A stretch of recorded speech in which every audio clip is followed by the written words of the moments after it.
Hey guys, it's Father Dale. I thought to myself, I've heard a couple of you say that you'd like to have more opportunity to learn and talk about your faith.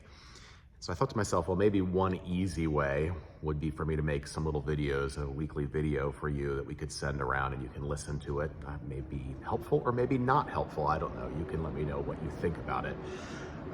But I thought I might do that based on the gospel reading, the reading from the Gospels that we are going to be reading the following Sunday. So this Sunday, we are reading from the Gospel according to Mark. We've been reading in Mark this past year, mostly in Mark this past year. And this is from Mark's 13th chapter, verses 1 to 8. So listen to Mark 13, 1 to 8.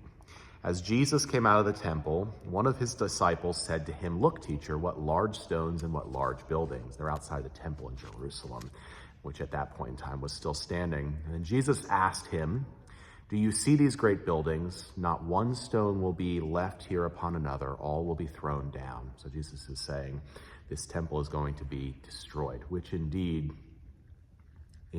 it would be in 70 AD by the Romans. They came through because they were disgusted with those in Israel and particularly in Jerusalem. They were disgusted with them constantly trying to revolt. And so the Romans came in 70 AD. They ransacked the city of Jerusalem. They destroyed the temple. And even to this day, there is not a temple on the Temple Mount in Jerusalem. What is there is actually a mosque now. Many people go to the Temple Mount in Jerusalem to pray. There are very large stones, part of a wall of the temple complex that are still there. That's called the Wailing Wall in Jerusalem. You may have seen video of that at some point in time. People will stand there and pray, and they'll put prayers written on little scraps of paper in between the stones of the Wailing Wall. The temple, Jesus predicts, will not be left stone upon stone. It will be destroyed. The text continues, when Jesus was sitting on the Mount of Olives opposite the temple, so that's a hill around Jerusalem, Peter, James, and John, and Andrew asked him privately, "Tell us, when will this be, and what will be the sign that all these things are about to be accomplished?" So some of his closest friends and disciples are wondering, Jesus, when's this all going to happen? Then Jesus began to say to them, "Beware that no one leads you astray. Many will come in my name and say, 'I am he,' and they will lead many astray. When you hear of wars and rumors of wars, do not be alarmed. This must take place, but the end is still to come. For nation will rise against nation and kingdom against kingdom.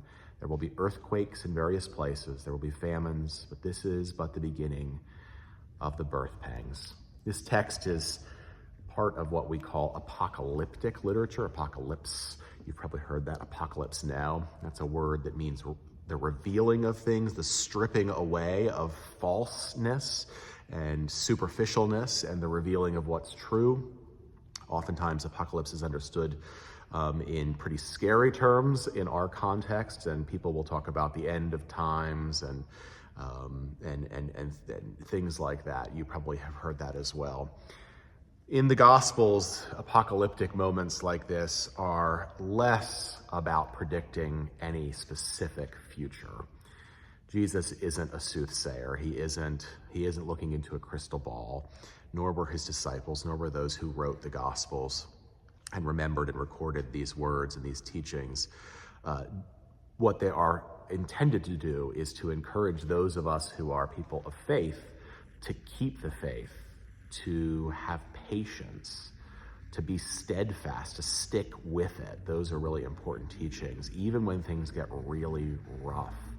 But sometimes things do get really rough in this world. You all know that, right? Sometimes things get really bad, whether they're small things getting bad in our lives individually or in the lives of our families and friends, or sometimes they're larger things, societal things, or even worldly and global things like famines and earthquakes and kingdoms and wars rising against each other.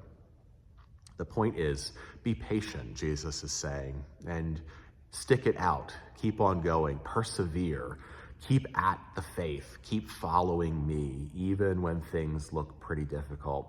And that teaching is important for each of us, my friends. So I encourage you to think about your patience in following Jesus, your perseverance, your sense of sticking to it, even when the going gets tough, even when people might not like you very much for it, or think you're a little weird, or think that you shouldn't follow Jesus the way that you do, which is a Jesus of love and a Jesus who cares for those who are marginalized and outcast. I encourage you to think about that and to renew your commitment to that Jesus, as I need to renew my commitment to that Jesus, who encourages us to be patient, to be perseverant, to stick to it, to be steadfast, and to believe that at the end of it all, God is a God of love who has each of us held in God's amazing embrace.